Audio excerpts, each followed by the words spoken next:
Vergil Ortiz. My ultimate goal is to be remembered by Sean Crose. I have like 4 or 5 guitars. Super lightweight, Vergil Ortiz tells me. I got into music when I played Guitar Hero. It's not often that a contemporary fighter, perhaps with the exception of woodwind practitioner Keith Thurman, is known for her love of instruments. An interesting thing about Ortiz, however, is that he's quite open to talking about an area of interest outside of the ring.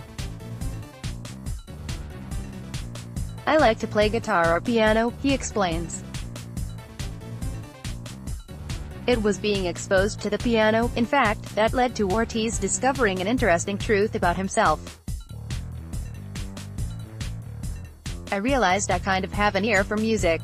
Ortiz sees music as an outlet, a chance to be himself, after 6 full days of training a week. After 4 to 6 miles of daily road work and other grueling weekly routines, every other day we spar, Ortiz appreciates his spare time. I like to play my guitar or piano, he says. Still, the 9-0 Texan knows that his primary focus has to be his ring career. When asked if he has a wife, girlfriend or children, Ortiz makes it clear that there will be time for such fulfillment in the future. I'm just focused on boxing right now, he tells me.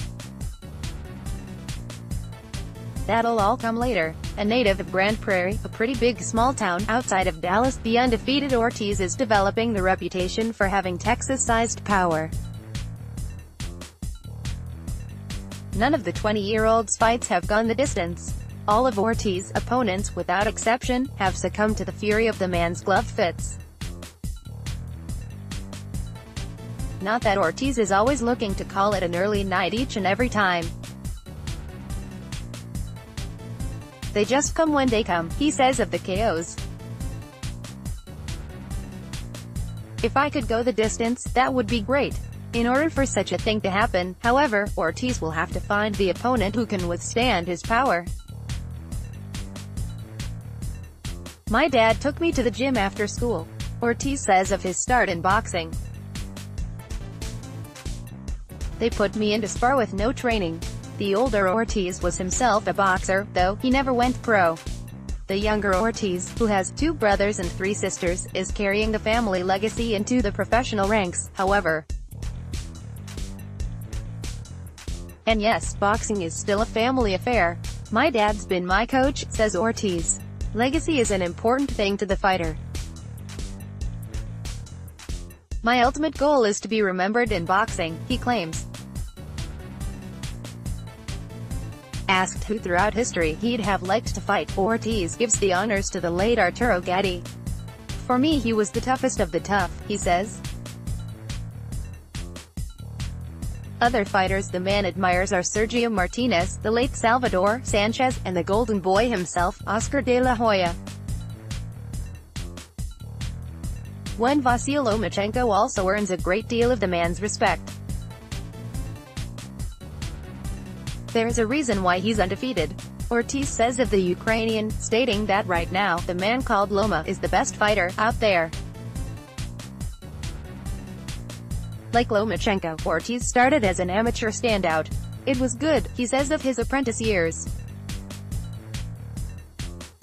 I won 7 national titles. Most of my losses came when I was little. It was during one particular tournament that Ortiz caught the eye of a company owned by one of his favorite fighters, Oscar de la Hoya's Golden Boy. In truth, the promotional outfit was also interested in another fighter, but when the 2 rising stars faced off, it was Ortiz who emerged victorious. I knocked that guy out in about 30 seconds, he says. Since signing with the famed company, Ortiz has found himself in places like Vegas and even at.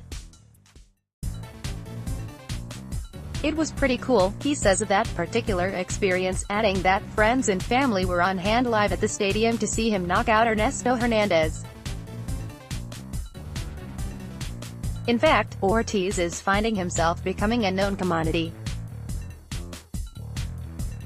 I get it a lot, he says, of public recognition, especially in my hometown. Good things happen when one has strong backing.